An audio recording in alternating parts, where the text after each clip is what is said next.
Magandang hapon mga kaprobinsya. Tayo ngayon ay i-update ko sa inyo ang aking bulaw. Yan, ang daanan ng daming bunga ng aming mga prutas. Ari ay oh. Yan. Sobrang daming hitik sa bunga ari ang atis. Ang kuwan na ito. Ang atis na ito. Sobrang dami. Oh? Ha? Ang daming bunga.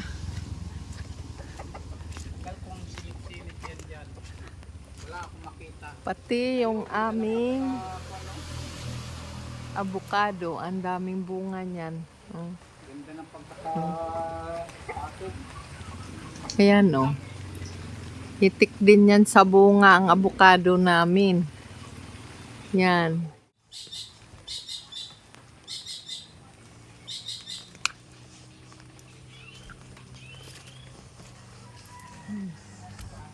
Nandito daw may bunga daw ang aming patula. Ayaw. Nakatago. Ayun oh. Ang bunga ng aming patula oh. Yan. Yan. Nakapatong siya. Yan ay malawak na ang gapang. Nahanapan namin ng bunga. Walang bunga. Ayan, ang kapal.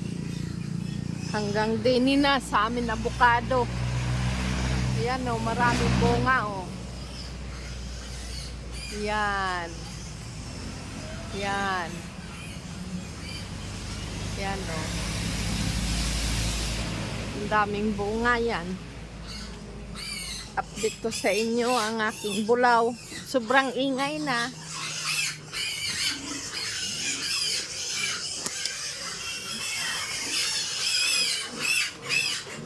Mamaya.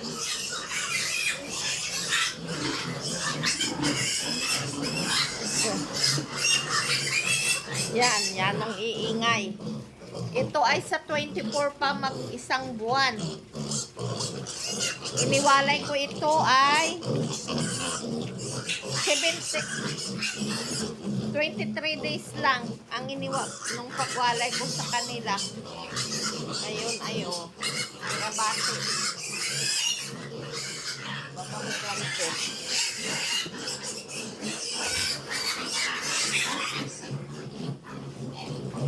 Ang ingay. Oo.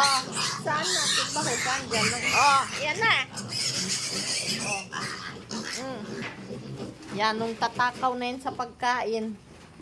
Sila ay 26 days pa lang. Yan. Mas maganda yung bulaw pagka edad ng 5 days, maturuan nyo na ng pakain ng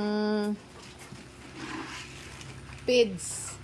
At pagdating ng 14 days, talagang napakagaling ng kumain. Kailangan na ipakain nyo lang ay yung booster feeds. Yung pangbulaw. Oo. Yan, itong aking inahin. Iniwalay ko ito at walang gatas. Inahin na sosyal. Yan. Malaki, pangalawang anak pa lang ito, kaya lang ay maibibinta ko rin ito. At parang hirapan siya. Ito na ang pinapainom ko. Tayo na. Gik. Yan ang aking bulaw. Yan. 26 days pa lang yan. Tayo na dyan. 23 days sila. Iniwalay ko na sila sa inahin dahil sila naman ay malakas magkain. Malakas sila kumain ng feeds. Kaya iba yung nasanay mo yung bulaw, na 5 days pa lang, mapapakain mo na sila. Matuturuan mo na ng pagkain ng booster feeds hanggang 15 days. Booster feeds ang pakain. Pagka 16 days, lahukan na ng pre-starter.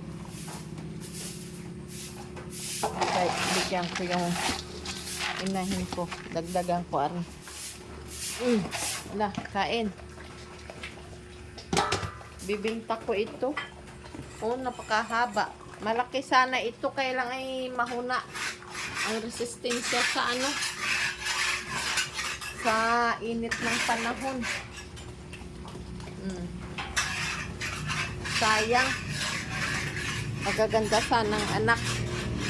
Yan. Ari ang aking gwardya, si Tigre. Tigre, tayo! Dali, tayo! Oh, tayo! Tayo! Aper! Aper! Aper! Yan, ganyan yan. Ang bantay ko din eh. Tayo! Tayo! Yan. Aper! Aper! Aper!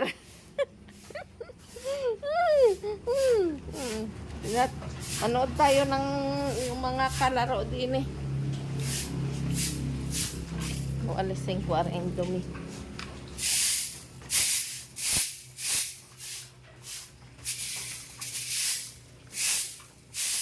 Hindi ko rin binasa kanina. Bakit? Yan, ano ka?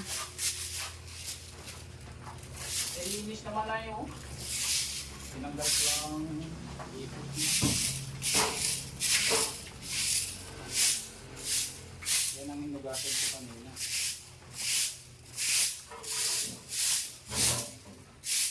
Oh, may ano, kain ng dumi. Yan, ganyan lang ang pag-alaga ng bulaw. I-train nyo maigi sa pagkaanak, pang 5 araw, i-train nyo agad sa pagkain ng booster feeds para maging lumakas sila kumain ng feeds. Dito ay kulang ang 2 kilo. Magapon, baka mga 3 kilo. Nagkalat ng kanilang feeds. Oh. Yan, nakakatuwa na tingnan. Malalaki na. 10 ito.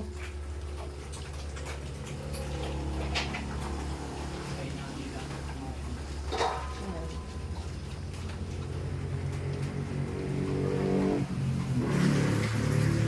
Yung inahin, sayang na sayang. Napakalaki sana, oh. Kaya lang ay gayaan naman. Ano yun mo pa yan? Mamaya mo nalagyan ng tubig. At ano? May diihi din yun. Dami na. Galing ko na ito si Edwin. Oo.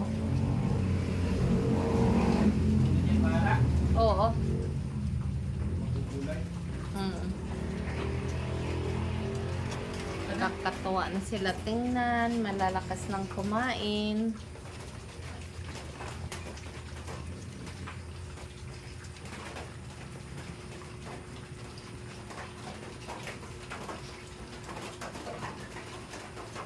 Yan ang disadvantage sa ano, sa maagap mo turuan ng pagkain ang bulaw. Talagang natututo sila agad kumain, hindi sila umaasa sa didi nung ina. Ay, ang aking inahin na yan, walang gatas na yan. Hindi na siya nagpapadidi ng tuloy-tuloy sa kanyang mga bulaw. Kaya naisipan ko nga iwawalay ko na. Kaya yan ang ano.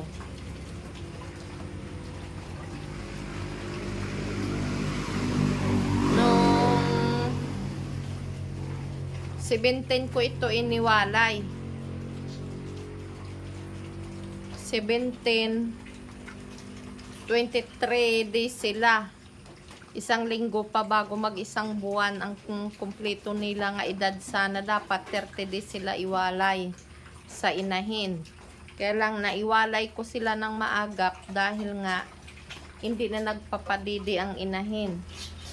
Yan, kaya sa feeds ko na lang Pinapakain ko na lang ng pigs. Ay gumanda naman oh. Gumaling naman ang katawan nila. Magagaling kumain, walang problema. Pagkain lang ang kulang dito. Yan.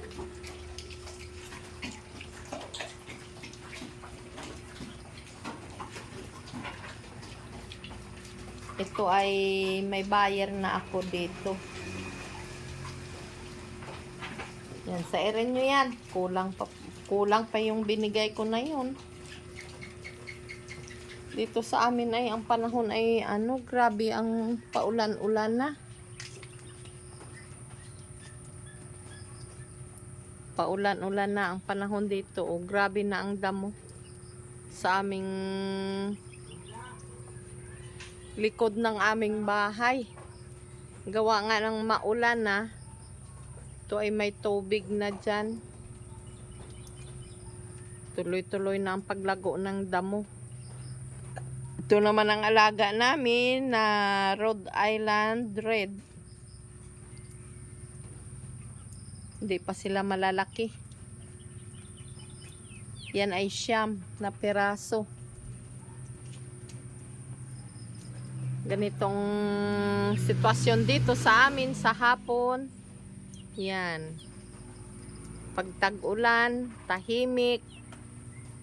Kundi ang ingay lang ay yung mga ingay na mga dumadaan na sasakyan.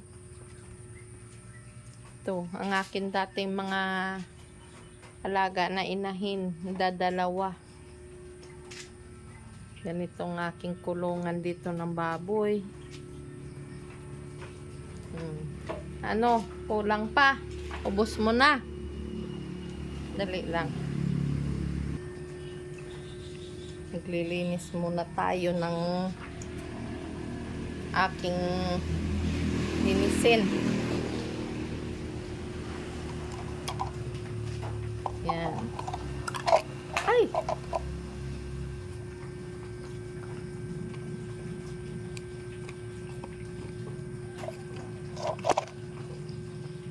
Habang ako'y naglilinis,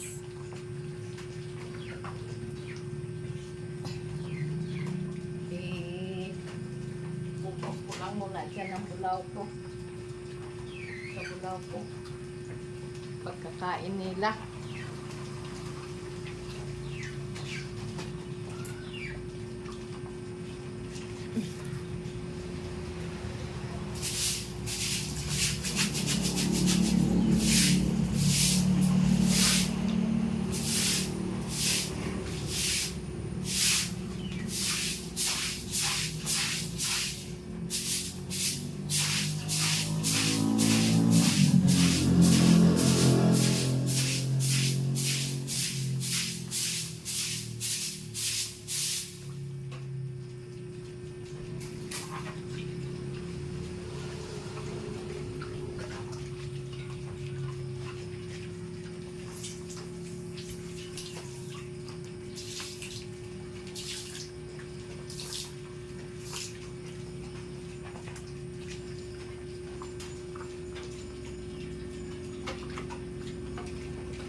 Ay, kapagod.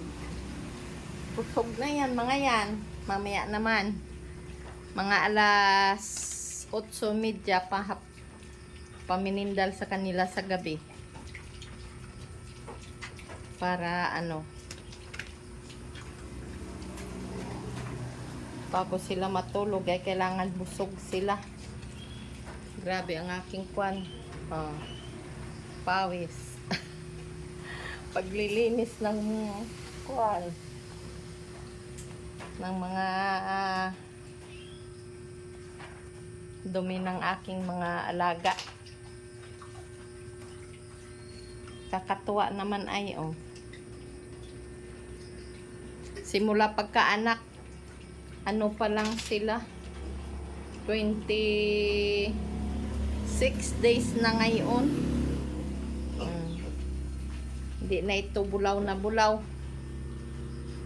Malalaki na talaga yan, oh. Pero yan ay mga payat nung una at kulang nga sila sa gatas. Ang pinapakain ko lang sa kanila, yung ganitong booster feeds. Ito. Yan. Ito ang pinapakain ko sa kanila. Yan. Booster feeds. Sopralac.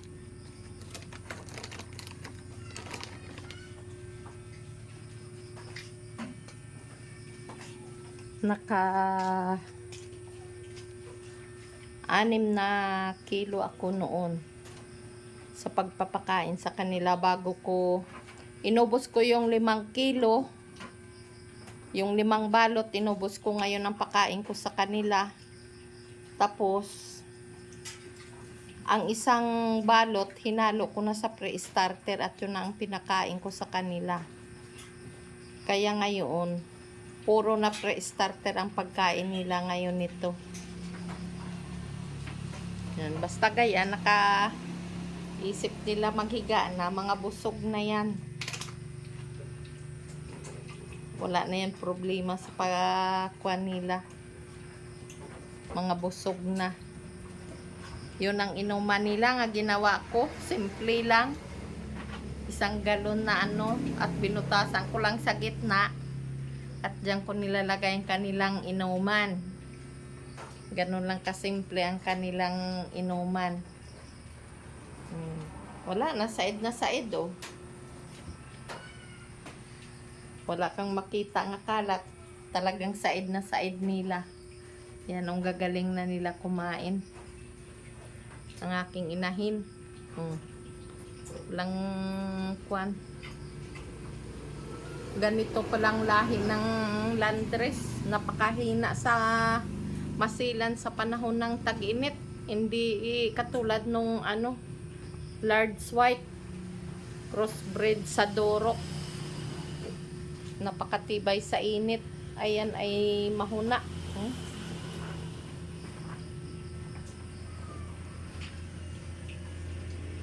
Yan, nakakatuwa. Malapit na yan. Ngayong katapusan pa. 10 days pa ang pagpapakain ko nito dito bago ito pick upin na ng ng kukuha dito sa amin. Hindi ko lang alam pa dahil ang presyuan dito noon 3,500 hanggang 4,000. Ay ngayon hindi ko alam kung makuha nila ng 4K ito.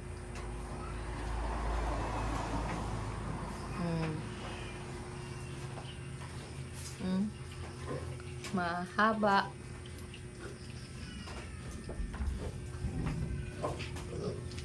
Yan. Ang ganda. Ang ganda, oh. Halata ng likod nila ay talagang busog na busog.